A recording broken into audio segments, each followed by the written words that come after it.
This is the Defenders podcast on TV Podcast Industries, and we're talking about Daredevil Born Again, Season 2, Episode 6, Requiem. I can't let you do it, Karen. What the hell is wrong with you? You keep choosing the wrong people, Fisk! This thing over the people who love you! What? Oh my god. Oh my god. How can you say that? Because it's true. Because you let them live and people die. Karen. Please just let me do this. Just let me carry this for you.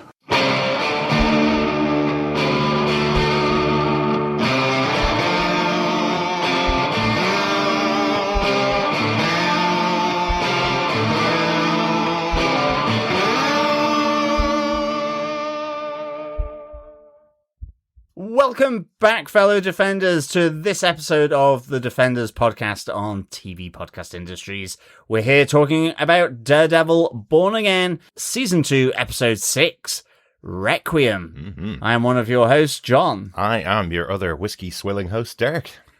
Ooh, a little bit of Requiem choral, I think, good. to accompany Vanessa's old funeral. Well, very good, very good. John used to sing with the Halle choir when you were younger, didn't you? I did. So did you ever sing Requiem? I did many Requiems, yes. There's quite a few Requiems. There are isn't quite there? a few. Not just one tune. I certainly Verdi's Requiem would be one that I have tickled my tonsils with. Is that what they said when you're in the boys' choir? It seems unusual. No, well, you see. We'll leave it, John. Yes, we'll leave it. No, I was an adult when I was in the Halle. That's true. But I was also a choir boy. Mm-hmm.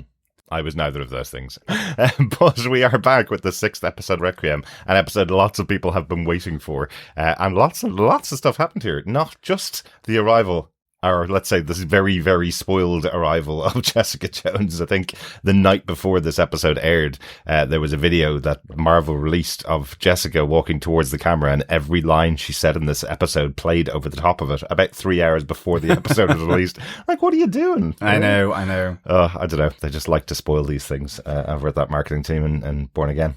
Well, absolutely. But I mean, it was completely jam-packed here. Really, I loved this episode, and for more than just the arrival of Jessica Jones. Yes. I think it was really, really good. Very strong. Lovely and tense. Lovely and sort of consequential, I think, for this episode. Yeah. So I can't wait to get into our spoiler-filled discussion of Requiem. Before we do, though, fellow Defenders, remember, if you want to head on over to our website, you are free to go to tvpodcastindustries.com. Yes, it is free, yes. It certainly is free. And of course, you can subscribe over there on any good or evil podcast player of your choice. We, of course, love to get your thoughts, theories, observations, comments, feedback, you name it, on all things to do with Daredevil Born Again. So please send them in by email to feedback@tvpodcastindustries.com, or you can head on over to our Facebook group at facebook.com/groups/TV Podcast Industries. And you will also be able to join our Discord in the episode notes on the website as well. So please sign in, sign up, and subscribe. There you go. Absolutely. Join us over there. It's been great fun getting all the feedback in as this season went on. And as all the other shows that we're covering as well, like Invincible and The Boys, which you'll get on our main feed on TV Podcast Industries. I was thinking back, John, because we have Jessica Jones in this episode, and we used to have a little nod on the subscribe to the podcast, any good or evil podcast catcher. For Jessica Jones, it used to be on any flying or jumping podcast catcher because of the argument with Chris and I about whether she flew or jumped. Yes, I was agnostic on that. Yes, you knew she jumped. I didn't care. You knew she jumped, yes. No, I didn't care. But let us get into some of the episode details. Derek, who gave us what, where, when, and how, and why. Well, the episode was directed by Angela Barnes, who directed episode 5, last week's episode, an excellent episode. And the episode was written by Devon Kliger and Jesse Wigutow. Jesse Wigutow wrote episode 5, and this is Devon Kliger's first episode of the season. He is a staff writer and has been a staff writer on all episodes of season 1 and season 2 of Daredevil Born Again. Great stuff. Yeah, really good. John, do you want to tell us what they gave us with the synopsis for Daredevil Born Again, Season 2, Episode 6, Requiem? Sure. Wilson Fisk mourns the loss of his beloved wife Vanessa. When her surgeon tries to empathise and comfort the mayor, he uses his immense strength to kill the man who didn't save her. Furious that the vigilantes are still on the loose, Fisk lets his Anti-Vigilante Task Force move Mr. Charles's weapons to their own warehouse for their use on the streets of New York. An angry Mr. Charles offers his services to Governor McCaffrey to help Mayor Fisk from office. Mr. Charles also sends men to attack Jessica Jones, a super-powered investigator who turned down an offer to work for him. Jessica easily overpowers them, protecting her daughter, Danielle, and goes to the AVTF warehouse with Daredevil to destroy their stolen weapons. At the funeral for Vanessa, Buck Cashman tells Daniel Blake to feed BB Ulrich false information to test her loyalty, and encourages Heather Glenn to imitate Muse's actions to free herself from the trauma his attackers had on her.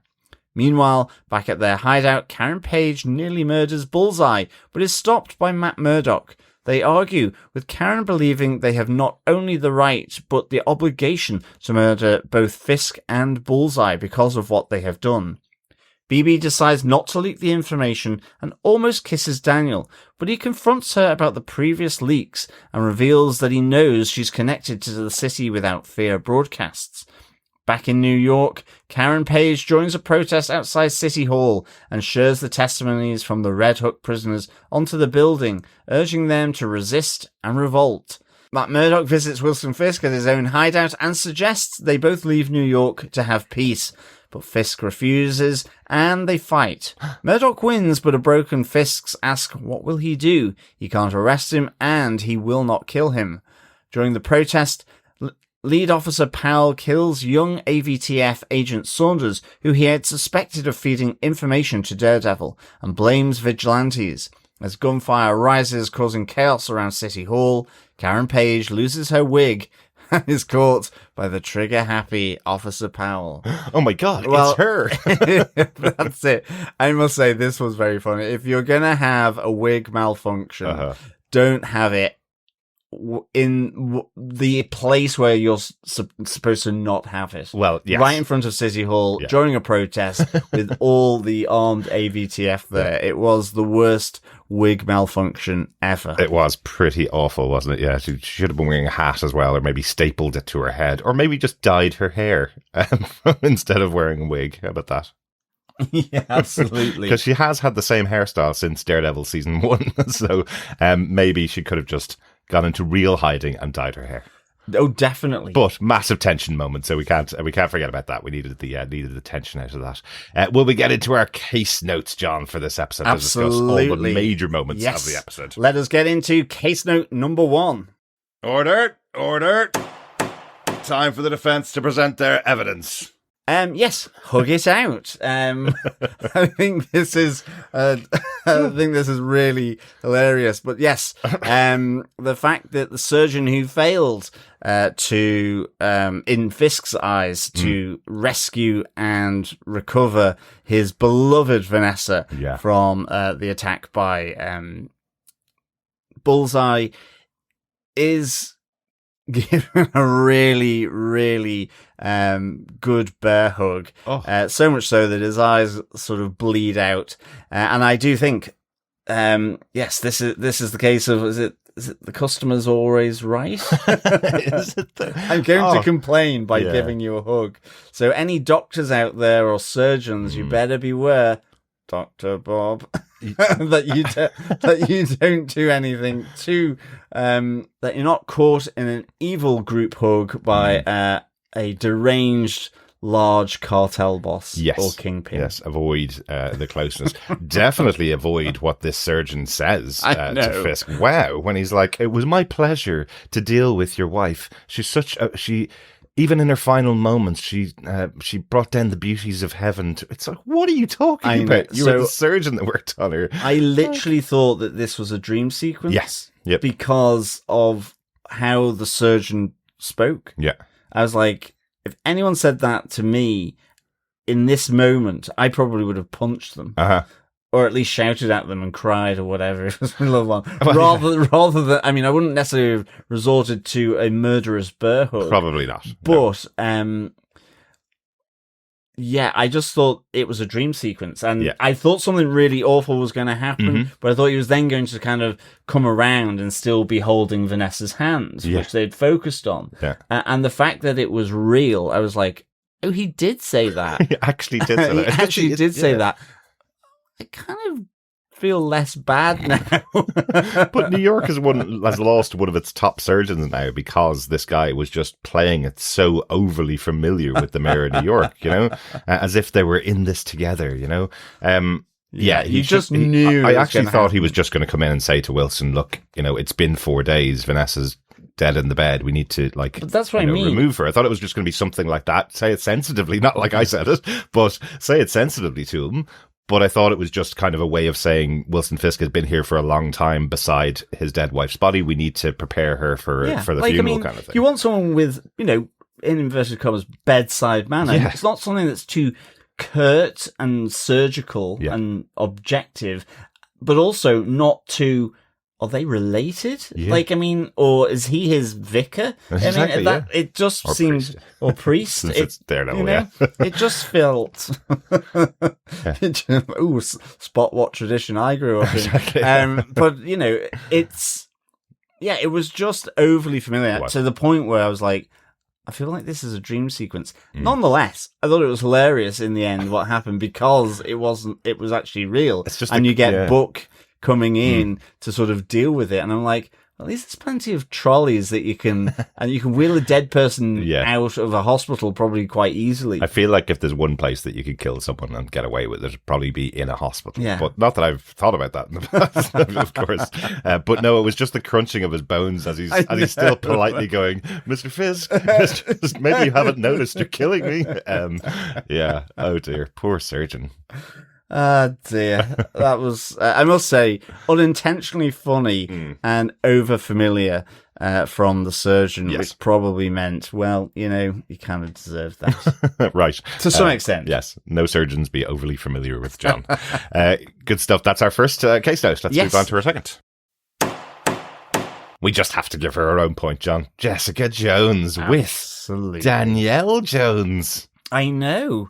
Yeah, that was great. I love the fact that with all the chaos going on in that opening scene with the guys, the military guys kind of coming in, Jessica dealing with them outside, but a rogue sort of grenade came through the window and she's like playing with it like a toy, and it's just the beeps getting beep, beep, beep, beep, beep, beep, beep, beep, beep, beep, beep, beep, beep, beep, beep, beep. And just, I thought she was going to throw it out and it was going to explode. I thought there was going to be that kind of moment here, but no, I do like the fact that Jessica takes it off her and actually just turns it off, I think. She does, yeah. So, yeah, that was a great moment. It was a good introduction. And just says to Danielle, you know, not a toy, but she's using it like a wand as she's dancing around the kitchen, which I thought was really good. It was a really great touch. Now, will we talk a little bit about Danielle for people that don't read comic books, John? Yes, let's. Yeah, now, you probably guessed it, but Jessica Jones and Luke Cage are married in the comic books, and their daughter is Danielle. So I actually thought, watching the scene where she had the bomb, I thought we might be introduced to the fact that she may have gained her father's powers and that she was bomb-proof, effectively, instead of bulletproof, like Luke Cage was. So I thought they might have a little joke on that, but they didn't. They resisted that. But I did think it was quite interesting that now, after, 8-9 years since Jessica Jones finished, so it's quite cool that we have Danielle, who's about 5 years old, so in between the final season of Jessica Jones, and now she's had her baby. Absolutely, you know, it's really good. I was really pleased to kind of see this little domestic setting for Jessica Jones. Even seeing Jessica Jones in pink is quite a surprise as well. and a kid. I mean, I'm not too sure they needed to hide her who it was for that long until she takes the grenade off Danielle. Because it's kind of like, as soon as we were there, I was like, oh, it's Jessica Jones. I know why they did it. I understand that. I don't have a problem with it. But I was like, well, just show her. I know, but I think the showrunners probably thought that the stupid marketing team wouldn't have put out this much pressure on the team, saying like they even changed the image on the screen on Disney Plus to be Jessica Jones when this episode was released. No, and I think you're right there that this kind of how if we didn't know anything about Jessica Jones returning, this absolutely makes sense to introduce her like this. But the fact that at this stage marketing had got on all over it, you're just like face plant. It's like, oh, this must be the Jessica Jones scene. But again, imagine if we didn't know it was happening and you see a woman with a baby in her house walking around the house in fluffy pink slippers. You're never going to guess that was Jessica Jones. That's true. Yeah. And I mean, like, they really need to speak to Christopher Nolan, I think. Well, absolutely. How to keep things under wraps. Yeah. And I know we have a few comments about that in the feedback as well. And, it is a real frustration when they do this kind of stuff. But just to say, as I mentioned a couple of episodes ago, the showrunner is really concerned that we're not going to get any more seasons of Daredevil. So the marketing team are allowed to run riot and spoil all this stuff so people watch the show. If you've noticed on Disney Plus, this show is an excellent show. It's one of our favorite shows to watch every week, but it's about like 6th on the top 10, even the day of release. Yeah. It's not, it's found its audience, but it's not a massive audience. It's not up there with like Scrubs or with their bigger shows on there. Even Mole Shadowlord is doing significantly more numbers than Daredevil at the moment, unfortunately. So if they feel that they need to spoil everything with marketing to get people to watch it, and people do watch it, well, hopefully that means we get a season 4, and then we can get loads more Jessica Jones, and we get a Jessica Jones series again, Yeah, so, no, absolutely. So I'll let them away with it if people watch the show. Yeah, but it was great introduction to have Jessica back in the world of Daredevil and New York. It was really good to see that. I like the fact as well, like the fight as well. Really good fight. It was interesting at one stage as well, where it's Powell and she hits him and he doesn't fly back. He doesn't. And I was there going, is that something to do with her powers, or is that something to do with something horrendous that Powell had done to him, or something? I actually thought it was Powell. I thought Powell had been superpowered, but actually when watching it back again, I hate saying that things are being taken from other shows that we're watching at the moment, but it's exactly what's happening over in Invincible. Jessica actually has a line when she's speaking to Matt that says ever since she had Danielle, her powers sometimes turn off. They sometimes don't appear there. So in that fight, when she punches Powell and her powers are gone, they come back quite soon afterwards, but that's been happening to her quite regularly over the course of the 5-6 years since she had Danielle. So quite similarly to what happened to another character in Invincible who lost their powers because they got pregnant. Yes, so, but I mean, it's the same. I was the same as you. I just thought, oh, okay, is that Powell? And then it's like, So it was an interesting moment, certainly on the first watch, seeing that. But I mean, this was a really neat little warehouse fight, actually. It really was. I loved how she uses the fridge. I like how Matt comes in with his billy clubs.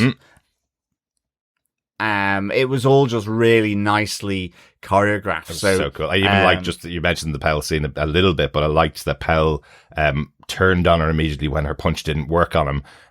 She fell over the floor, he kicked her to the floor, and then while he's trying to make one of those evil villain kind of statements, I've got you in my sights now, he just gets smacked in the face by Matt. It's great. Because if there's one character that needs to die in this season, it has to be Powell. I'm so sick of him. All right, Karen. Well, we'd definitely be talking about that. Absolutely. But this is all to do with Jessica teaming back up with Matt, getting a bit more information to Matt, quite specifically about Mr. Charles. The attack that happens on her house is because Mr. Charles has sent his men down there to take out Jessica. She believes because she turned him down for when he tried to recruit her for some kind of super team. Interestingly, she says somebody else that they know accepted Mr. Charles's offer. Oh, interesting. I'm wondering who that would be. Luke Cage, I think, quite unlikely to be someone that would join up a government agency. Oh, absolutely. You know, that would feel right for someone just because of the Harlem roots, and certainly at least coming from the Marvel Netflix shows, just how that played out. You wouldn't expect that. But it could be Daniel Rand with Rand Corporation. Could be Danny Rand. Could be like, oh, well, from a corporate point of view, I'll do it. Yeah, could be that. I heard a great theory that it could also be Trish Walker. John, do you remember Trish Walker? Certainly do. Cray cray. Yeah. I want you cray cray. Yeah. Because if you remember back in season 3 of Jessica Jones, she was in the raft, which is where the President of America is currently residing. But a great theory that it could be her, that she signed up to join the forces of Mr. Charles, because again, Mr. Charles is connected to Val. Val's just set up the Thunderbolts or the New Avengers, so maybe they've tapped on some of the people they have in prison. That's quite a good idea. Yeah, I like that. Yeah, good stuff. Shall we move on to our case note number 3? Absolutely, yes. Order in the court. So, case note number 3. Happy birthday, Daniel. Absolutely. Happy birthday to you. Absolutely.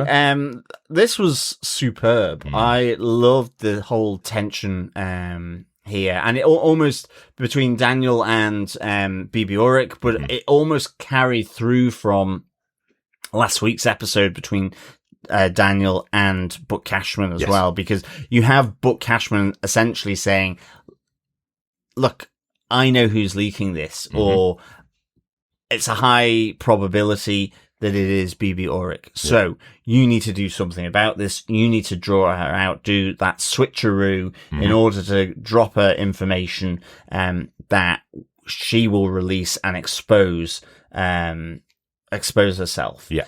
And, again, you can see Daniel fighting with these torn loyalties ultimately.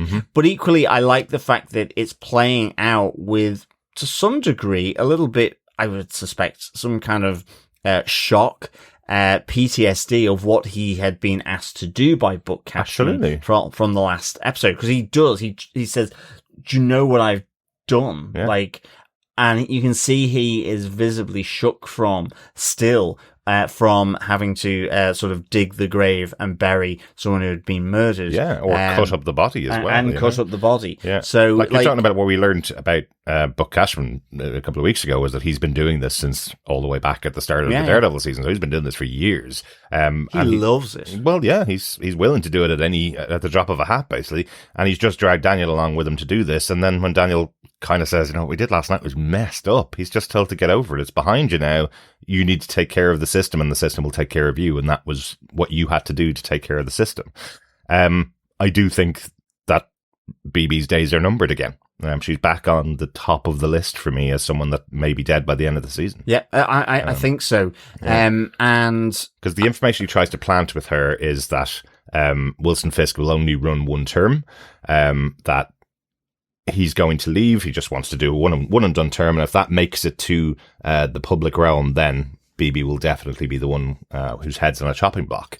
It was interesting that he chose that as his lie, that Wilson Fisk will only be there for one term, given the conversations that are going on in the room. We hear the governor talking to Sheila saying that she will support her bid for the office of mayor, and she won't have to deal with the whole situation of running for our mayoral election, because Sheila doesn't want to be in that position, having to sell herself to the public. And the governor's kind of going, well, we can work it out that Wilson is pushed aside and you're in his place as soon as possible, basically. So, yeah, absolutely. And you even see as well Mr. Charles coming in to assist the governor, McCaffrey, as well. Yeah. Because all his guns have effectively been taken and moved to Fisk's warehouse, where we see the fight between Jessica and Powell and Daredevil and the AVTF. So it's really kind of interesting how this plays out.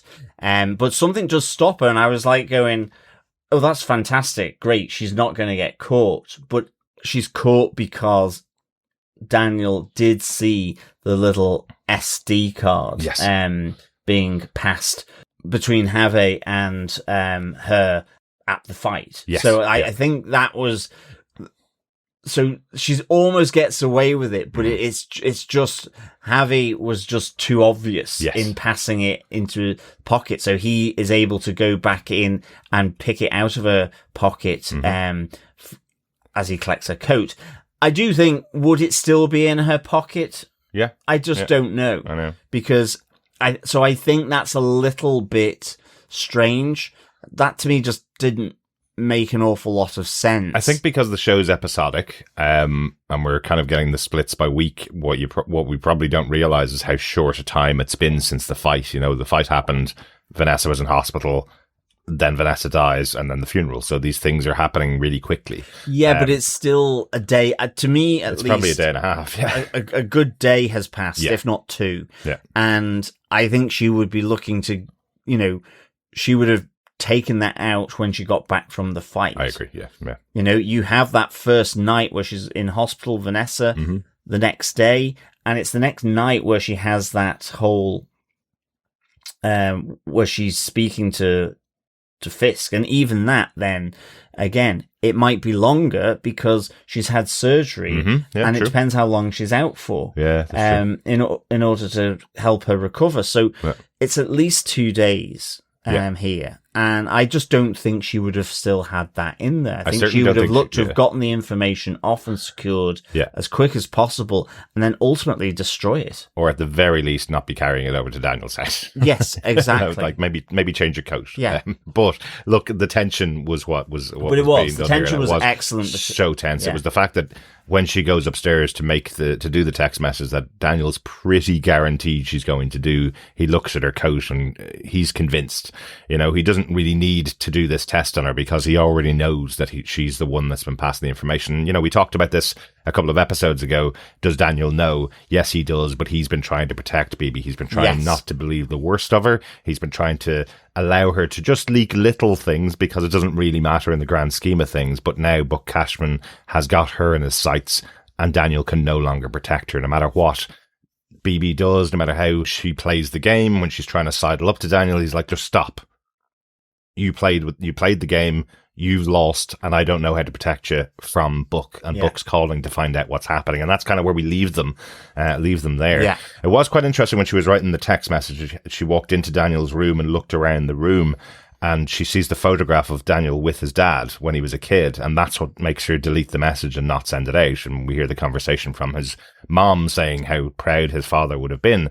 And I was convinced we should know who his father is. I was convinced, I know. But I just cannot see the picture of him. I was wondering what triggered it, and I think it was just ultimately her loyalty to Daniel. Yes.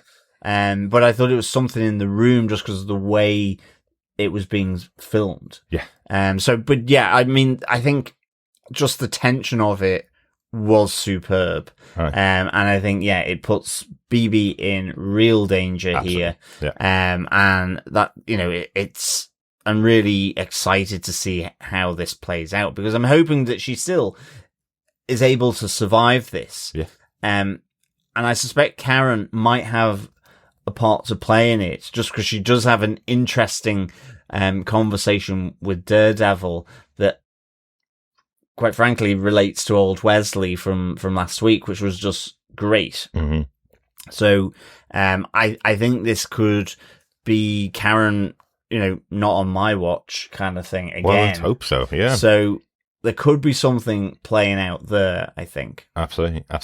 Can I give you one quick Easter egg that you might not have noticed in the episode? Did you know who Bibi was texting the message to, John? Karen? No, she wasn't. That's what I thought. I couldn't make it out, to be honest. Do you know who it was, though? Because you see it Daredevil. on the phone. No. No, you see it on the phone. It's a genuine Easter egg. She's texting it to a person called Ellison. Ellison was Mitchell Ellison, who was the head of the New York Bulletin, where Karen used to work back in the Daredevil days. So Mitchell Ellison is still out there as head of the Bulletin. Excellent. So that's great. Yeah, so effectively Bibi's texting and going, this is way too true and way too serious for me to put out there on my little channel on TikTok or whatever it is. You need to get that out in real newspaper form out in the New York Bulletin. Yeah. So that's quite cool. Yeah, that's really cool. It'd be great to see Ellison back in live action after his appearances on Daredevil and Punisher back in the day, wouldn't it? Absolutely. Yeah. See, another character coming back. Fab. All we need is Turk. We do. All we need is Turk. Good stuff. Shall we move on to our case note number 4? Absolutely.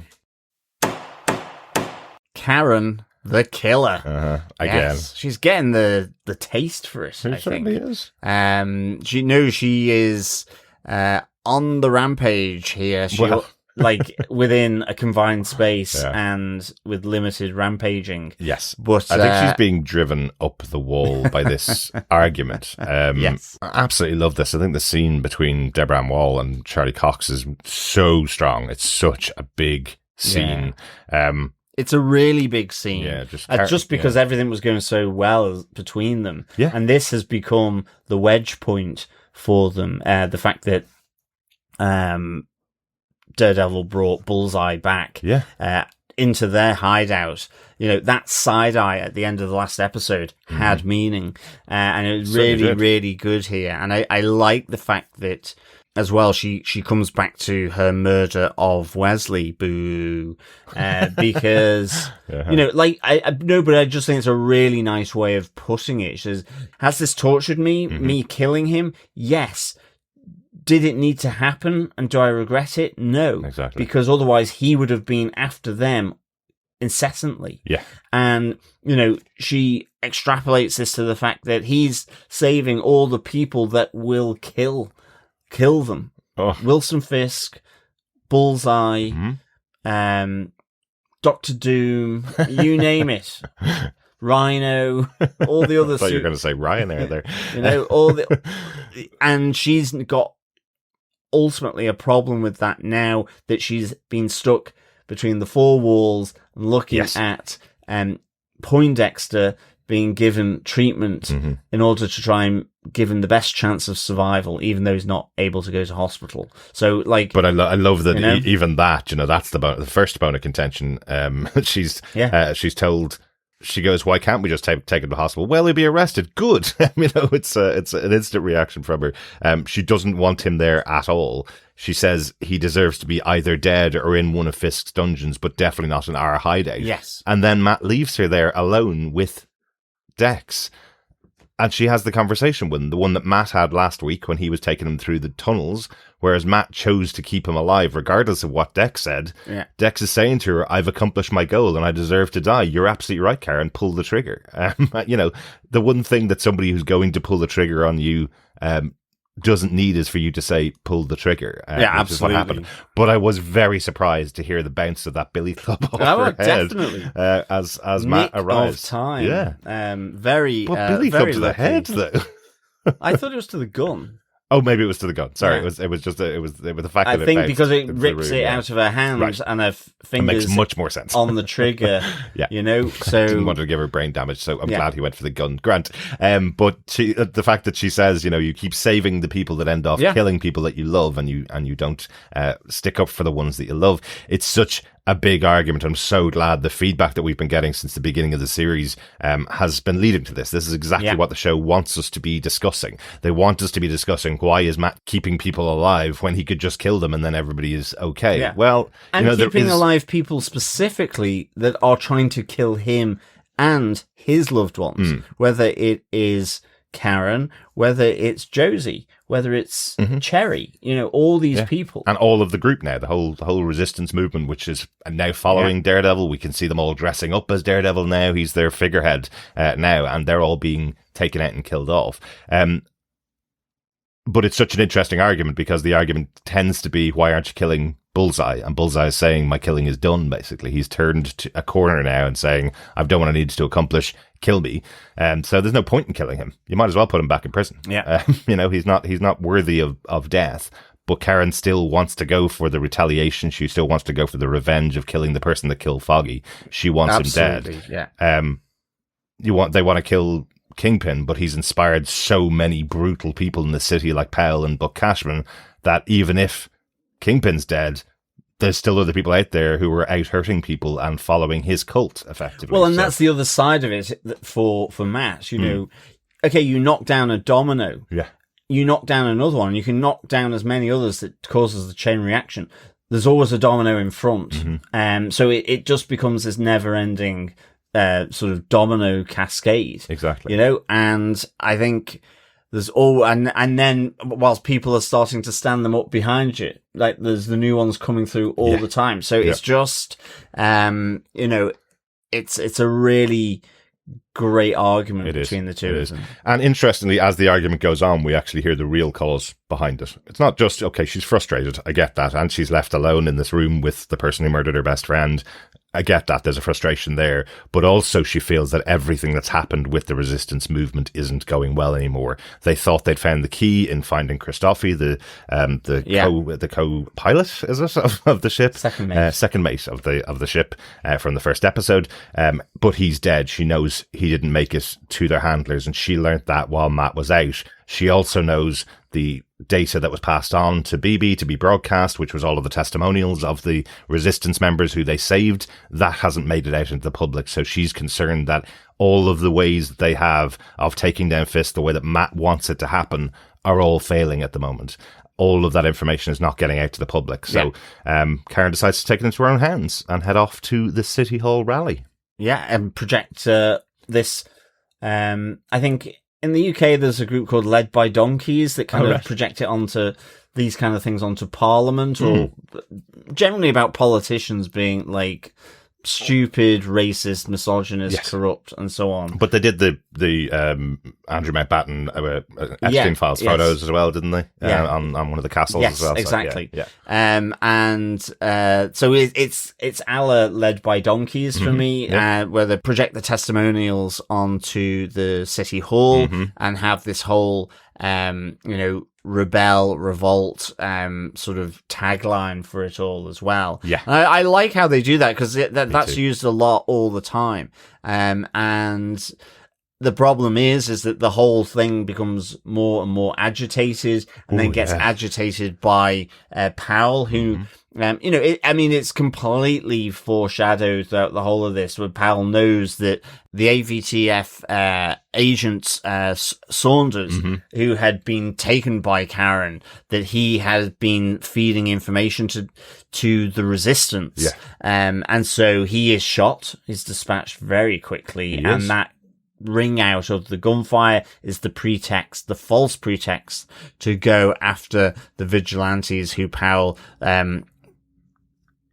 says has just shot Saunders. Yeah, it was interesting that he got a phone call from Buck beforehand. You hear him thanking Buck and then saying weapons free, and then he takes out Saunders. So Buck Cashman gave him the go-ahead to start this riot, to start this massive fight between everybody. And just in case anybody doesn't know, it's a very old movie now, but everybody's seen it, I'm sure. What Powell calls Saunders is a Fredo. Fredo was the person that betrayed the Godfather in the Godfather movies, kicking off the killing of everybody that betrayed the Godfather, basically. So he effectively... I love this kind of admission from Powell that he knows that he's part of an organised crime unit that just happened to be working for the mayor of New York, who is the Kingpin. So he's referencing the greatest movie about kingpins that's ever been made when he calls Saunders Frida. So, Freda, so there you go. I like that little. And then obviously, as we said up top, in all the chaos that's happening, I think the other thing is, you see Powell's kind of second in command, the guy that had come back into the AVTF, who had been sort of injured and traumatized by the explosion in Daredevil's loft apartment. Yeah, by Punisher. By Punisher in the first season. He is kind of looking on as though this isn't right. Yeah.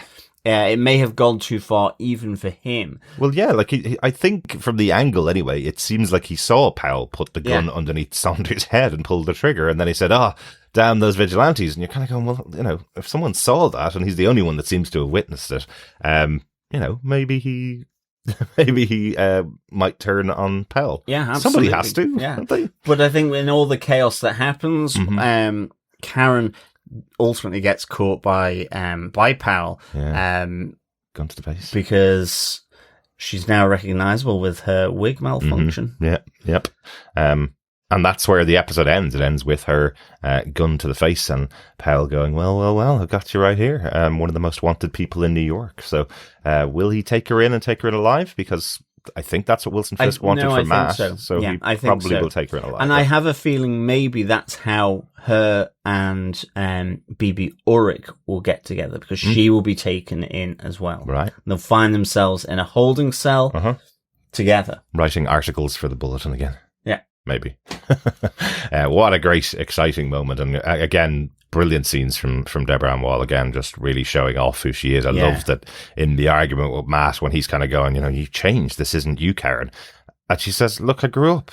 I'm not as innocent as I was when I thought that you didn't have to kill people.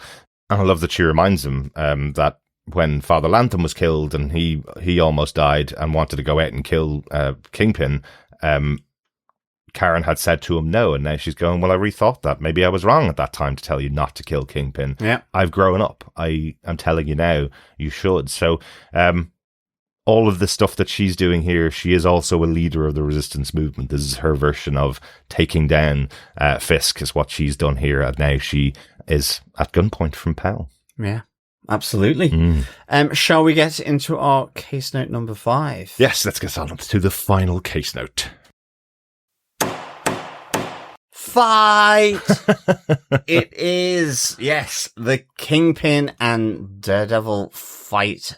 This was just great. I mean, this is where you see the true power of Kingpin. Yes, we know he can do a good right hook against the Matterhorn. We know he can squeeze any tube of tomato paste and toothpaste fully, if given the chance, or a surgeon, but it's when up against a superhero like Daredevil, whose superpowers you realize that Kingpin is as well. This isn't just that he can squeeze a regular human, or throw a punch to a regular boxer human. Yeah, this is he can, go toe to toe with the likes of Daredevil, Luke Cage, Jessica Jones, and so on. And he's very, very powerful. Yeah. I loved how this played out. I love that he gets Daredevil on the ropes as well. And that Daredevil comes back, fighting, utilizing. I love the use of the billy clubs here. So cool. So good. Yeah. Bounce them off walls and bounce them off Kingpin's head. Yeah. Fantastic. And I think because of everything that happened with Karen, I actually thought he was going to look to kill Kingpin. Yeah. And maybe he was to begin with, but, he had a readjustment during the fight, or after being really knocked down by Fisk at the start. But I was kind of really intrigued to see how this was going, like in terms of what Fisk says, right at the end to him, where he says, but what will you do? It's really good. Yeah, absolutely. Because interestingly, this fight starts out with Matt visiting Kingpin when he's in his basement looking at the Rabbit in the Snowstorm painting, and giving him an offer. And the offer is both of them leave New York and never come back, and that will create the peace that they've both been looking for. They're both constantly saying that they are the protectors of the city. They're doing everything to save New York. Well, if they really believe that, why can't both of them leave the city? Yeah. And everything calms itself down and everything just goes on as normal. But Kingpin's not willing to do that. And interestingly, the switch is, Matt says, what if we'd never met each other? If we'd never met each other, Foggy wouldn't be dead, Vanessa wouldn't. And then that's when the chair gets hurled at his head, because he suggests that if the two of them hadn't met each other, Vanessa wouldn't be dead. And that just pushes Wilson Fisk over the edge. Just some amazing moments in this fight. The fact that Kingpin picks him up and smacks him off the wall behind the painting, and the painting rips open. Oh, yeah. Just a great touch because of everything that's happened around that painting for the last 5 seasons of the show. So, I know. And yes, it ends with Wilson Fisk on the floor, bloody and beaten, with after that amazing moment where Daredevil wrapped his billy clubs around his neck and kneed him in the face to knock him to the ground. So Daredevil does win the fight. And then I was thinking he was going to strangle him. I know, yeah, but he flips over and takes the billy clubs back, and that leads to Fisk going, "What do you do now? You can't arrest me. You don't have the power to arrest me, and you will never kill me. So what do you do now?" Yeah, and we are left there at that. Oh, it's superb. Really good on the two of them in their battle. So yeah, loved it. I loved the ending that it just went there. It was really good. Two great cliffhangers, one with Karen and one with Matt. Yeah. Will Matt kill Fisk because of what Karen said to him, or will... And one with BB. One with BB as well. Yeah, three major really characters in in peril. Yeah.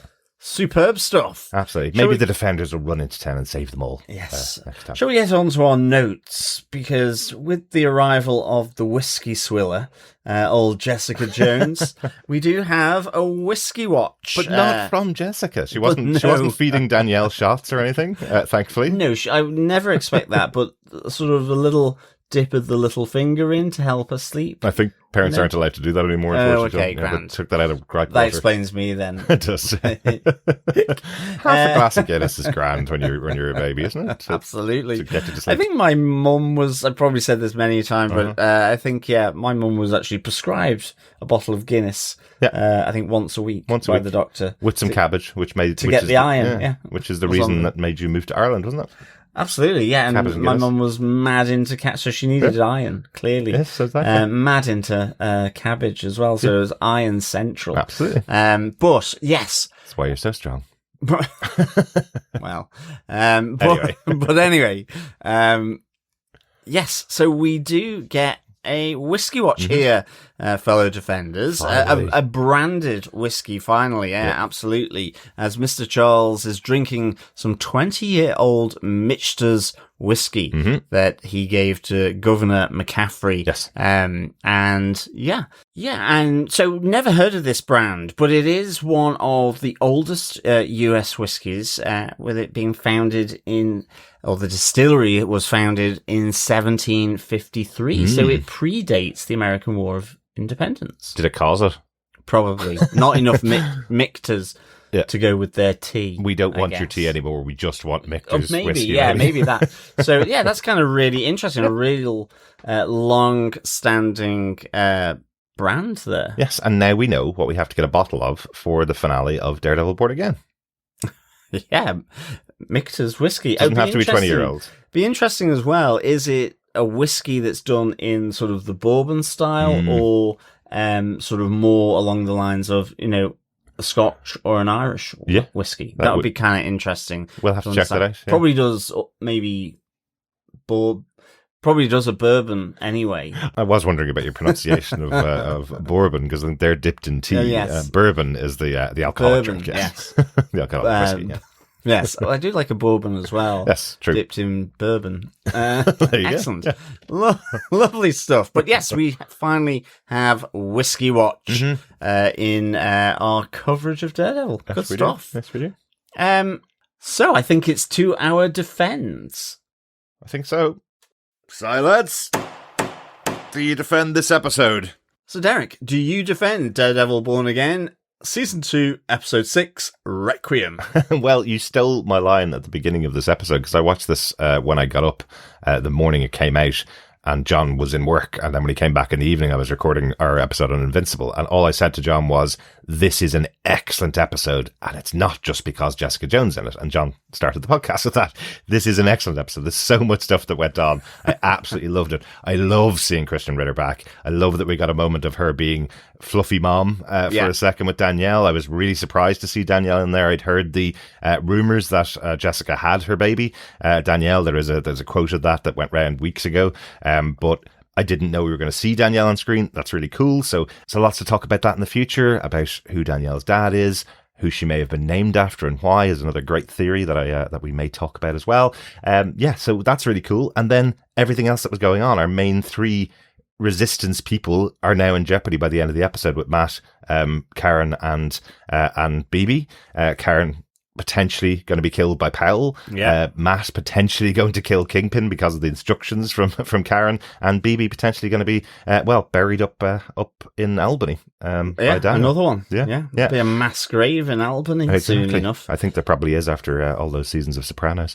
But a really excellent episode. I'm loving this series of the show. I'm really excited to see where the last two episodes of the show go, and hopefully we get a bit more Jessica Jones before the end of the season too. Definitely. Great stuff. How about yourself, John? Do you defend this episode of Daredevil Born Again? Oh, I do indeed. Yes, I'd give this 5 surgical squeezes out of 5. I guess pimple poppers out of 5. Really, really enjoyed this. From the bear hug, which had me going. I mean, just the opening was like, oh, I can't watch this. It's not going to end well for the surgeon. To having Jessica Jones here I think just the general sense of moving into sort of like slight sort of tense, aggravated standoff in the city of New York, both outside City Hall, but equally between, colleagues and friends with Daniel and Bibi Urich. Just really, really good. I kind of like a lot of this is being driven by Book, Cashman here. The hell was going on with Heather? Yeah, exactly. And strangle me like your murderer tried to strangle you. That was really kind of interesting. So, this to me was really good. Some great fight scenes with Jessica and Daredevil in the warehouse, but also then that final one between Daredevil and Wilson Fisk. Absolutely. Just really, really good. So for me, 5 surgical squeezes out of 5. Excellent. Oh, right. Let's get a shot of whiskey, John, and head on down to the local bar. Need a Michter's, I think. Welcome to the bar, to Josie's Bar, fellow defenders and fellow quizzers. We're on to question 6. What test of loyalty does Book suggest Daniel use on Bibi Urich? That was a very good scene. You were probably wondering why we didn't mention that, but a very funny scene with Daniel, wasn't it? Yes, it was. John, do you want to get the question one more time? Absolutely. What test of loyalty does Book suggest Daniel use on Bibi Urich? That's question 6 of 8. Get your correct answers into us at the end of the season to feedback at tvpodcastindustries.com, and you could be in with a chance of getting your hands on some Daredevil Born Again goodies at the end of the season. I think we need to get on to some feedback, John. Absolutely. We have a voicemail in from Harrison Fox on this episode of Daredevil. Hi, fellow defenders. Harrison Fox calling in again for Daredevil Season 2, Episode 6. Wow. Can we just talk about Wilson Fisk for 1 second and how a Daredevil Born Again has taught me 2 things. Never shake the hand of a caged up Frank Castle and never hug a sad Wilson Fisk. He's got to be enhanced, right? I mean, I just rewatched the Netflix show and, he was tough, but since he came to Disney Plus, he's getting hit by cars. He's getting shot in the face. He's crushing police commissioners' heads. He's hugging doctors till they explode. If he doesn't have a broken hand after punching that brick pillar, oh man. No, he was wild in this episode. Need to talk about Jessica Jones, of course. Unfortunately, that bit I knew she was going to be in the show eventually. The little icon for the episode preview has her in it. Okay, thanks Disney Plus for giving me a warning, I guess. Her powers being on the fritz, very interesting, because it sounded like she flew in or did her super jump to meet Matt. Then all of a sudden, she couldn't, her strength was gone. So, yeah. Seems very wild. I have 10 seconds left. Oh my God. Great episode. Can't wait to hear what you guys say. All right. I'll talk to you soon. Fantastic, Harrison. I didn't realize there was a countdown on the website. I think it's like 90 seconds you get or something like that. So thank you so much for your concise thoughts, because it's a packed episode with the return of Jessica and also just these big fights, but equally totally with you. You don't want to get hugged by Wilson Fisk. Nope. I thought your "Don't Shake the Hand That Feeds You" was kind of a play on 9 Inch Nails' "Bite the Hand That Feeds You." Because equally I think Frank Castle probably would bite your hand as well. Yes. Or bite it and then leave you in the cell anyway. It's an interesting question as well about Kingpin as to whether he is enhanced in the Disney Plus series, because we did see him back in Hawkeye and he was very powerful there when he was fighting against Kate Bishop and Hawkeye and Echo back then. But I don't think they've ever made any mention of whether he has any kind of superhuman abilities in the Disney Plus era. He just is very, very strong and knows how to use it, I guess. Yeah, absolutely. But I mean, I think there's some power up, but it's unexplained. Yeah, exactly. Certainly, I mean, I know people might be able to survive a bullet to the head, but it was point blank in the cranium. So, yeah, Very lucky. He was. Great stuff. Thanks so much, Harrison, for your voicemail feedback. Yeah, thanks, Harrison. And now on to our email feedback. First up, we have an email from Kyle in Liverpool, who sent us an email after last week's episode. He says, "Hi guys, really enjoying this season of Daredevil, especially episodes 4 and 5, which feel like we're finally getting back to the standards set by the Netflix Daredevil show. I hate waiting weekly for episodes, but your weekly podcast really helps to bridge the gap." That's great. Thanks, Kyle. Yeah, thanks, Kyle. One thing that is bugging me, where is Frank Castle? He played such a big part in the Born Again Season 1 finale. It seems strange that he is nowhere to be seen. He's been name-dropped twice already this season by Karen and Bullseye, which seems very intentional to keep him loosely part of the storyline. Do you think there's a chance he appears again this season, or do you think the upcoming Punisher special presentation will connect to the Born Again storyline instead? Also, do you think we will ever see his escape from Red Hook? This was teased at the very end of Season 1, but Episode 3 of this season would suggest he escaped alone and left everyone else in their cages. Sounds like Frank. Would love to hear your thoughts. Many thanks, Kyle from Liverpool. Thanks so much, Kyle, for your feedback. Yeah, I guess he just left everyone in their cages. I think it may have been a little bit earlier in the roundup, so there may not have been other people. Oh, there were. Were there? I can't remember. Swordsman was there.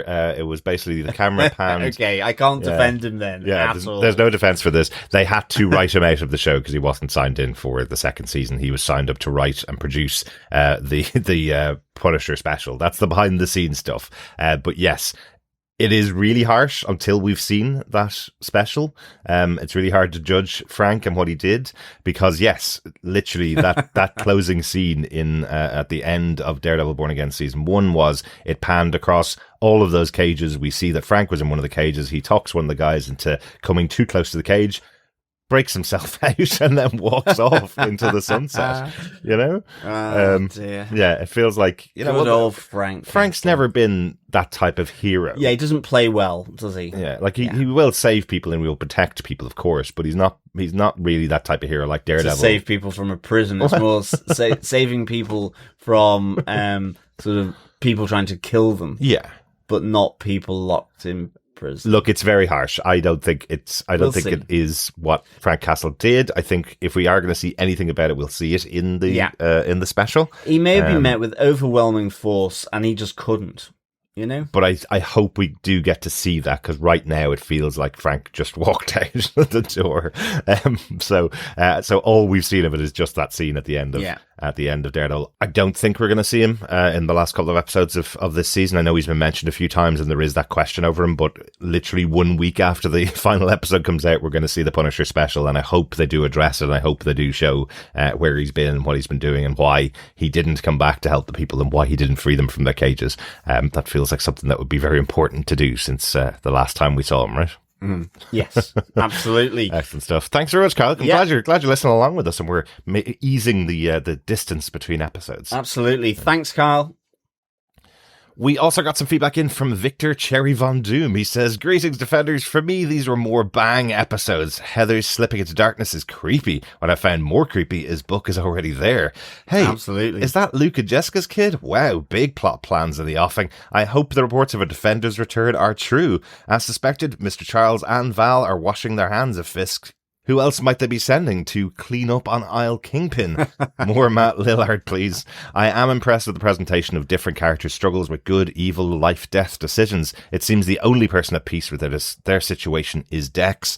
I felt the Rock'em Sock'em action was hot as always. Looking forward to a great end of season.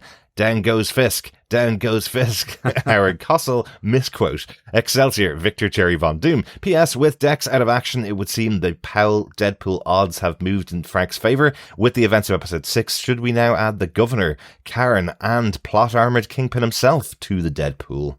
Ooh, very good thoughts there, Victor. I had to look up who Howard Kossel is, John, because I had no idea. So Howard Kossel was a commentator on the George Foreman, Joe Frazier fight. Okay, So yes. it was down goes Fraser was his famous quote, apparently. So thanks so much for that, Victor. Yeah, thanks so much, Victor. Like you, I'm definitely want to know how and if and maybe when, possible plans for bringing back the Defenders would be. And indeed, seeing Jess's kid, it does open up avenues here, potentially. It certainly does. I just thought about it. I know I said during the main podcast, Luke doesn't seem like the kind of person that would work for a government agency, but remember the team up between Iron Fist and Luke Cage is called Heroes for Hire. Yeah. So maybe they are the Heroes for Hire that are sent in by by Matt Lillard to take out the Kingpin. Yeah, that absolutely. Could be that. Oh, we need more Heroes for Hire comics. Yes, we do. I've got so many of those old ones, but they haven't done them in ages. Certainly not since the Defenders on Netflix as well. Yeah, and that was Defenders, really. Yeah. They didn't focus on just the two of them, even though Jessica got her own spin-off. She did. Comic series. And a new series just started a couple of months ago as well, the new Jessica Jones Absolutely. series. Well worth checking out. Definitely. And the person who gets the Daredevil Born Again goodies may also get a copy of the first issue of that as well. Okay. There you go. Teasing spoilers. Great stuff. Thanks, Victor. Coffee and Vodka says, greetings, fellow plot ender defenders. I know what the talking points are supposed to be, the return of Jessica and the real-world parallels. What sticks out to me is the rush of creatives to be done and dusted with this current storyline. A move I've long been cheerleading for, but seeing the suddenness of everything, even I was thinking it could have used another preparatory episode or two. Making up for the lack of forward momentum of the last excellent foggy-filled episode, we saw the stalling of Fisk on a state level, the destruction of the weapon stash, the here and no further of the Lady Muse plotline, instant demonstrations, and more. Still, there were things of note. Karen's readiness to point-blank bullseye chief among them, really putting it out there for her Emmy consideration. Definitely. Lots to love this season so far, but much depends on how it's capped. Finally, we've got our questions. Whose child is that? And was Jessica referring to another team outside of the Avengers 2.0? 3.8 tactical playthings, shoehorned strangulations, and rabbit remnants out of 5.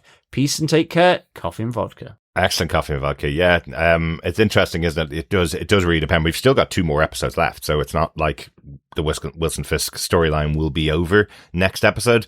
The one thing that stuck out to me when I watched it the second time was Matthew Lillard is over in the governor's house after midnight. It's very clear that they say it's after midnight, and then Buck Cashman goes and talks to the Kingpin and says the governor is going to withdraw her support. So much like what Victor Von Doom said, I think that adds the governor straight onto the Deadpool for this for the next episode. Absolutely. And if the governor's gone, well, how can she withdraw her support of Kingpin? So I think while there has been lots of movement in this episode, you're absolutely right, there's so much more in this episode than I was expecting. Especially after the flashback episode last week, but I think there's lots that can be rolled back next week to lead to a really exciting finale in a couple of weeks' time. Yeah, definitely. Definitely. Good stuff. Thanks, Coffee and Vodka. Absolutely. Thanks, Coffee and Vodka. Meryl Smith had an email into us for this episode. She says, welcome back, Defenders. Extra emphasis on that title, as we have a return of one Jessica Jones, played by the lovely Kristen Ritter. She slides back into this role so seamlessly. It's like she never left. Jessica's older, wiser, still got that dry wit that only she can produce, and she's got a daughter. I wonder who's the dad, and I assume that it involved consecutive cups of coffee. Sweet Christmas. Absolutely. Shameless plug here, but you guys should definitely check out Kristen Ritter's show, Don't Trust the Bitch, in Apartment 23. Her comedy styling and performance are amazing. It makes you see her performance as Jessica Jones in a different light, knowing what else she had in her acting repertoire. Also, you get James Van Der Beek as well, R.I.P. I actually haven't seen Don't Trust the Bee no, at all. I've heard about it for years, and I know she's a very calm, cool character in Jessica Jones.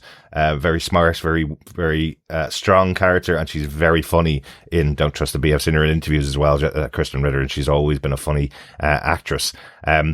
We did see her in the last season of Dexter, which she was filming at the same time as Daredevil Born Again in New York, so she's quite, well, not similar to Jessica Jones. She's quite an evil, villainous character in the Dexter show, but it would be interesting to see her comedy styling. Yeah, definitely. On screen, wouldn't it? Must check that out. Meryl continues, any scene that involves the same energy as Batman Under the Red Hood is good to me, which we got here with Matt, Karen and Dex, substituting for Batman, Joker and Red Hood. It's effectively two people arguing about their issues and morality while a psychopath is in the room just eating up the drama and loving the chaos going on around them. Absolutely. Love that we got another hello Karen, and this time she got to respond to it. R.I.P. to that doctor. Death via bear hug. A nasty way to go.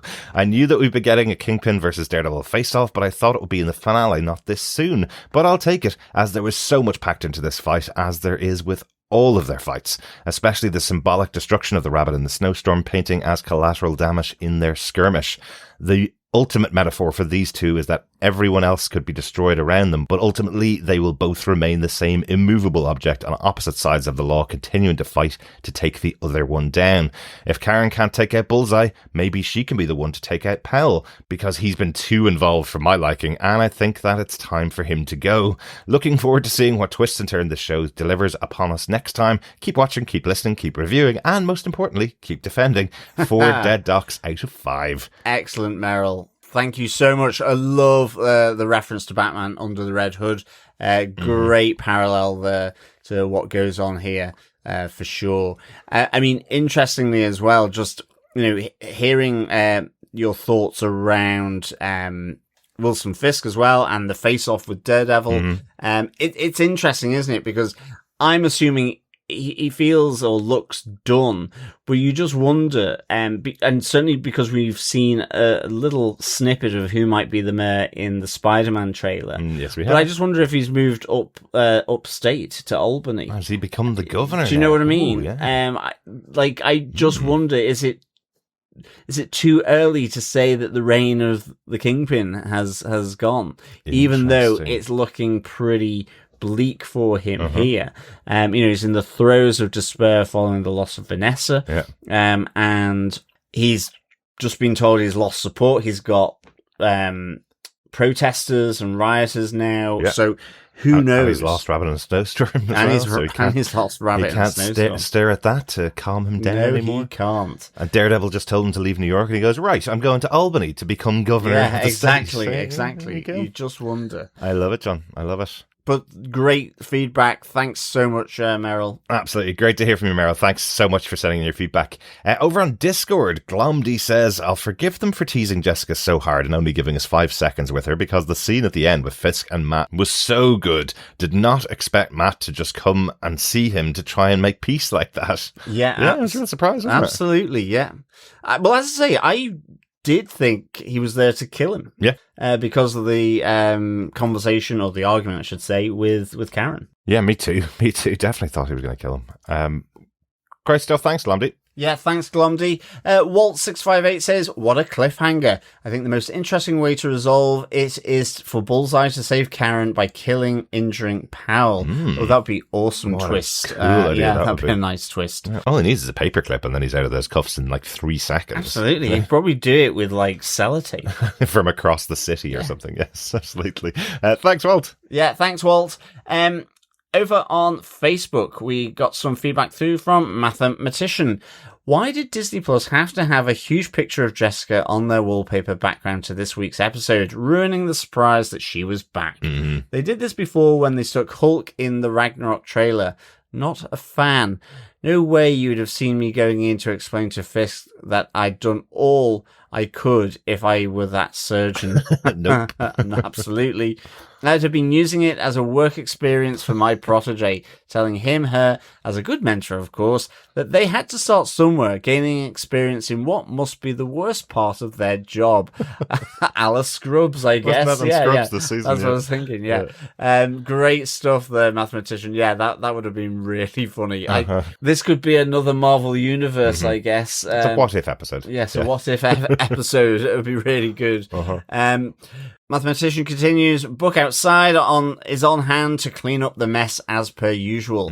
Jessica's back, and it looks like her semi-frequent rumpy-pumpy evenings with Luke Cage have borne fruit. The task force are on the move and have made the mistake of thinking they could take Jessica. So that's her quiet life out of the window, and the Resistance could have a new member.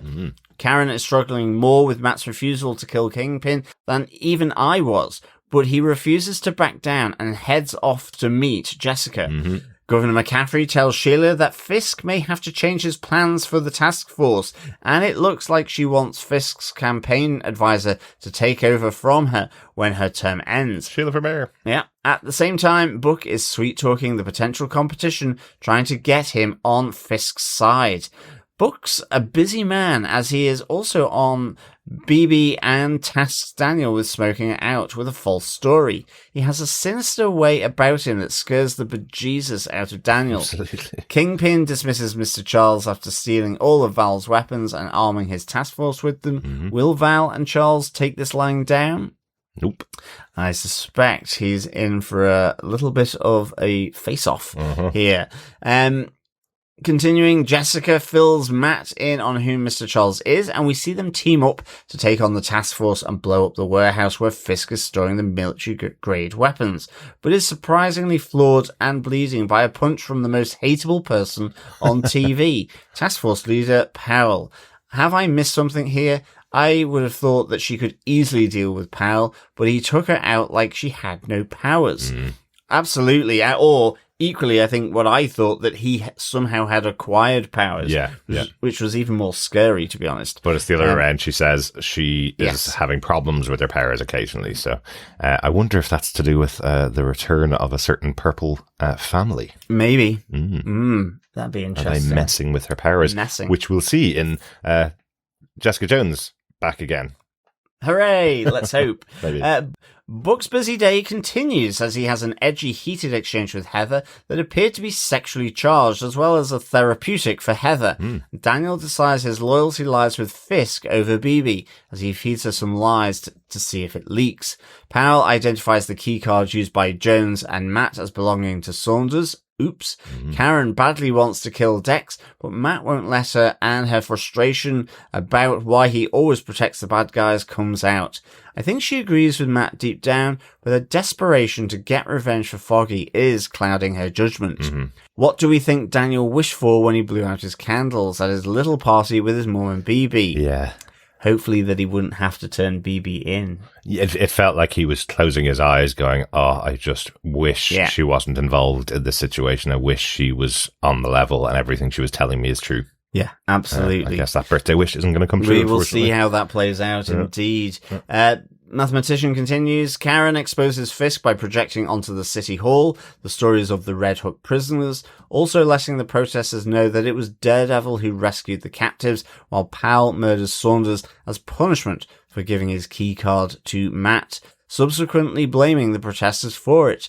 So he has an excuse to order lethal force from his task force, but is spotted by Cole, who can't decide if he is good or bad, as he questions Powell, but then gets on with the job. Yeah, okay, yes, it was Cole who spotted him. That's right. Yeah, so yeah, good spot there. Mathematician. Matt tries to reason with Fisk, offering an off-ramp for the troubles, but Kingpin isn't interested, and a brutal fight breaks out between the two. Karen takes too much of a risk and is captured by Powell, and we're left to wait another week to find out both her fate and what Matt decides to do about Kingpin. Lots of tension again this week. Great to see Jess back. 4 fingers of Michter's whiskey out of 5. That's a big pour, that one. 4 fingers. That'll be on my back. 4 shots. Yeah. Fantastic. Thanks so much for your feedback on that one, Mathematician. Yeah, definitely. Thanks so much. I mean, yeah, as you say, there's so much that could potentially play out here with Val and Charles, let alone seeing all these fates sort of play out over the next couple of episodes, whether it's Sheila, will her resume be successful? Will McCaffrey survive? Yeah. You know, because you always think Wilson Fisk may be out, and then all of a sudden, he's able to turn it around. Yeah. And I mean, that's the thing. As you say, Book was a very busy boy here, in this episode, and it just shows you the handle he has on all the levers. Yeah. And like, he's got his fingers in every pie. Like, he knows about BB. He's telling Powell what to do. He's got intel coming from Albany, and like, he is like he's almost like Wesley times 2 here. Oh, big time. And he's been around since the days of Wesley, so he Yeah. knows how to keep himself alive as well. So I would be surprised if they chose to have Karen take him out at the end of the season as well, that we don't see him for another season. I'd be surprised about that. So let's see how it plays out. Absolutely, but good stuff. Thanks, Mathematician, and thank you so much to all our fellow defenders for their thoughts, theories, feedback, inputs, questions, you name it. Really great stuff. Keep it rolling in. Absolutely. Just 2 weeks left to go. I know. Yeah, we'll be back next week with our chat all about Daredevil Born Again, Season 2, Episode 7, The Hateful Darkness. And, of course, the next question in our Josie's Bar Quiz. If you're missing Chris, he has finished discussing Invincible Season 4 with me over on our main feed on TV Podcast Industries, or on the Boys and Invincible feed. So he will be back joining us for Daredevil, I think, next week, is his plan. He's trying to get back up to date with Daredevil and the Boys. So whichever one he gets up to date with, he says he'll join us next week for our chat. So hopefully it's Daredevil for the penultimate episode. Yeah, that'd be great. Wouldn't it? Yeah. The Defenders podcast team back together. Return, yes. Yeah, and who knows, we might get the actual Defenders, in which case we can shout it from the rafters. Wouldn't that be cool? Yeah, really good. Excellent stuff. Thank you so much, fellow Defenders, for joining us for this episode of the podcast. Until next week, keep watching, keep listening, and of course, keep defending. Bye. Bye.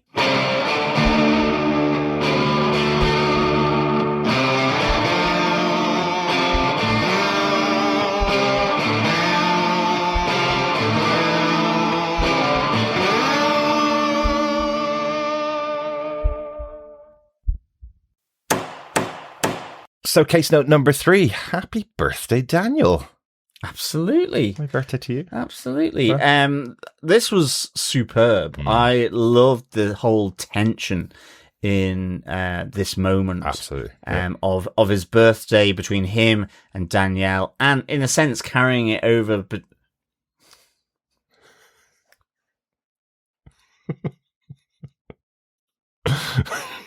Little baby just there at his birthday.